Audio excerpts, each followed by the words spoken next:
ನಮಸ್ತೆ home cook ಚಾನಲ್ಗೆ ಸ್ವಾಗತ. ಯಾರಿಗೆಲ್ಲ ಬೆಳಗಿನ ಬ್ರೇಕ್ಫಾಸ್ಟು ರುಚಿಯಾಗಿರಬೇಕು ಹಾಗೆಯೇ ಹೆಲ್ದಿಯಾಗಿರಬೇಕು ಅಂದರೆ ಈ ರೆಸಿಪಿಯನ್ನು ಟ್ರೈ ಮಾಡ್ಬೋದು. ತುಂಬಾ ಸುಲಭವಾಗಿ ಮಾಡಿಕೊಳ್ಳುವಂಥ ಈ ರವೆ ಮತ್ತು ಅಕ್ಕಿ ಹಿಟ್ಟನ್ನು ಹಾಕಿ ಮಾಡುವಂಥ ರೊಟ್ಟಿ. ನೋಡಿ, ನಾನಿಲ್ಲಿ ಒಂದು ಬೌಲಲ್ಲಿ 1 ಕಪ್ಪಷ್ಟು ರವೆಯನ್ನು ಹಾಕಿದ್ದೇನೆ, ಹಾಗೆಯೇ 1.5 ಕಪ್ಪಷ್ಟು ಅಕ್ಕಿ ಹಿಟ್ಟನ್ನು ಹಾಕೋತಾ ಇದ್ದೀನಿ. ಆನಂತರ ಇದಕ್ಕೆ ತುರಿದುಕೊಂಡಿರುವಂಥ ಸೌತೆಕಾಯಿಯನ್ನು ಹಾಕ್ಕೊಂಡಿದ್ದೀನಿ. ನೋಡಿ, ಸೌತೆಕಾಯಿ ಅಂದರೆ ಸಾಮಾನ್ಯವಾಗಿ ಸಲಾದಿಗೆ ಯಾವುದನ್ನು ನಾವು ಹಾಕ್ತೀವಲ್ಲ ಅದೇ ಸೌತೆಕಾಯಿಯನ್ನು ತುರಿದ್ಬಿಟ್ಟು ಹಾಕ್ತಾಯಿದ್ದೀನಿ. ಇದು ಸುಮಾರು 1 ಕಪ್ಪಷ್ಟಿದೆ. ಹಾಗೆಯೇ ಒಂದು ಚಿಕ್ಕ ಗಾತ್ರದ ಕ್ಯಾರೆಟನ್ನು ತುರಿದು ಹಾಕ್ತಾಯಿದ್ದೀನಿ.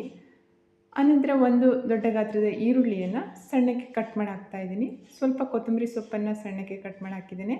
1-2 ಹಸಿಮೆಣಸಿನಕಾಯಿಯನ್ನು ಸಣ್ಣಕ್ಕೆ ಕಟ್ ಮಾಡಿ ಹಾಕಿದ್ದೀನಿ. ಆನಂತರ ಇದಕ್ಕೆ ಅರ್ಧ ಕಪ್ಪಷ್ಟು ಹಸಿ ತೆಂಗಿನಕಾಯಿ ತುರಿಯನ್ನು ಹಾಕಿದ್ದೇನೆ.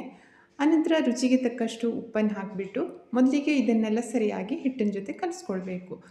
ಇದಿಷ್ಟೇ ತರಕಾರಿಗಳಲ್ಲದೆ ಬೇರೆ ಏನಾದರೂ ತರಕಾರಿ ಇಷ್ಟ ಆದರೆ ಅದನ್ನು ಹಾಕೋಬೋದು. ಸಬ್ಬಸಿಗೆ ಸೊಪ್ಪು ಹಾಕಿದರೆ ಚೆನ್ನಾಗಾಗುತ್ತೆ. ನೋಡಿ, ಮೊದಲಿಗೆ ಇದನ್ನೆಲ್ಲ ಹಿಟ್ಟಿನ ಜೊತೆ ಸರಿಯಾಗಿ ಕಲಿಸ್ಕೊಳ್ಬೇಕು.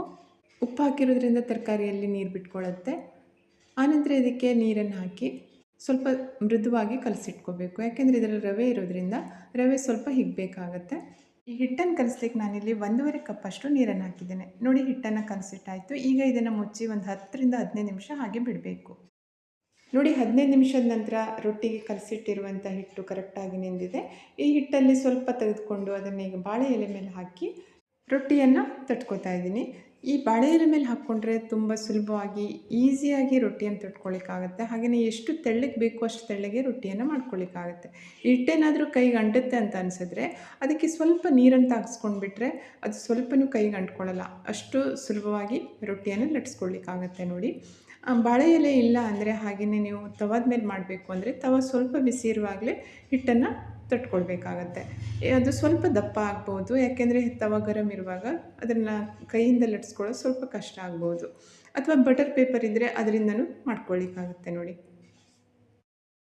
ಈ ಕಡೆ ರೊಟ್ಟಿಯನ್ನು ತಡ್ತಾ ಇರುವಾಗಲೇ ತವವನ್ನು ಗರಂ ಮಾಡಲಿಕ್ಕೆ ಇಟ್ಬಿಡಬೇಕು. ತವ ಚೆನ್ನಾಗಿ ಕಾದ ನಂತರ ಅದ್ರ ಮೇಲೆ ಈ ರೊಟ್ಟಿಯನ್ನು ಹಾಕಿಬಿಡಬೇಕು. ನೋಡಿ, ಸ್ವಲ್ಪ ಅದನ್ನು ಪ್ರೆಸ್ ಮಾಡಬೇಕು. ಈಗ ಸ್ವಲ್ಪ ಒಂದು 4-5 ನಿಮಿಷ ಹಾಗೆ ಬಿಟ್ಬಿಡಬೇಕು. ನೋಡಿ, ಬಾಳೆ ಎಲೆ ಸ್ವಲ್ಪ ಬಾಡಿದ ನಂತರ ಈ ರೀತಿ ಎದ್ದು ಬರುತ್ತೆ. ಸುಲಭವಾಗಿ ತೆಗೆದು ಬಿಡಲಿಕ್ಕಾಗತ್ತೆ.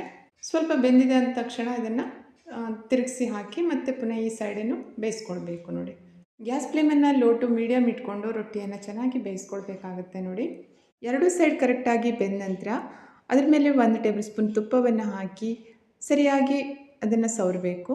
ಮತ್ತು 1 ನಿಮಿಷ ಅದನ್ನು ಲೋ ಫ್ಲೇಮಲ್ಲಿ ಬೇಯಲಿಕ್ಕೆ ಬಿಡಬೇಕು. ಆನಂತರ ಇದನ್ನು ತವದಿಂದ ತೆಗೆದುಬಿಡ್ಬೋದು. ನೋಡಿ, ಸುಲಭವಾಗಿ ಮಾಡ್ಕೋಬೋದಲ್ವ ಈ ರೊಟ್ಟಿಯನ್ನು. ಬೆಳಗಿನ ಬ್ರೇಕ್ಫಾಸ್ಟಿಗೆ ಸಖತ್ತಾಗಿರುತ್ತೆ. ನೋಡಿ, ಈಗ ಬಾಳೆ ಎಲೆ ಸಿಕ್ಕಿಲ್ಲ, ಬಟರ್ ಪೇಪರ್ ಇಲ್ಲ ಅಂದರೆ ತವದ ಮೇಲೆ ಹೇಗೆ ಮಾಡೋದು ಅನ್ನೋದನ್ನು ನೋಡೋಣ. ಹಿಟ್ಟನ್ನು ಸ್ವಲ್ಪ ತೆಳ್ಳಗೆ ಮಾಡ್ಕೋಬೇಕಾಗುತ್ತೆ. ಕೈಗೆ ಸ್ವಲ್ಪ ಜಾಸ್ತಿ ನೀರನ್ನು ಅಣಿಸ್ಕೋಬೇಕು. ಗ್ಯಾಸ್ ಫ್ಲೇಮನ್ನು ಲೋವಲ್ಲಿ ಇಟ್ಕೋಬೇಕು. ತವ ಜಾಸ್ತಿ ಗರಂ ಆಗಬಾರ್ದು, ಅಂದರೆ ಕೈ ಸುಡುತ್ತೆ. ಅದಕ್ಕೋಸ್ಕರ ಹೀಗೆ ನಿಧಾನಕ್ಕೆ ಇದನ್ನು ಲಟ್ಸ್ಕೋಬೇಕು. ಆದಷ್ಟು ತೆಳ್ಳಗೆ ಲಟ್ಸ್ಕೋಬೇಕು. ತುಂಬ ತೆಳ್ಳಗೆ ಮಾಡ್ಕೊಳ್ಳಿಕ್ಕೆ ಆಗೋದಿಲ್ಲ, ಇದರಲ್ಲಿ ಬಿಸಿ ಆಗುತ್ತಲ್ಲ, ಅದಕ್ಕೆ ಸ್ವಲ್ಪ ತೆಳ್ಳಗೆ ಮಾಡ್ಕೋಬೋದು. ಆದರೂ ರೊಟ್ಟಿ ಚೆನ್ನಾಗಿ ಬರುತ್ತೆ.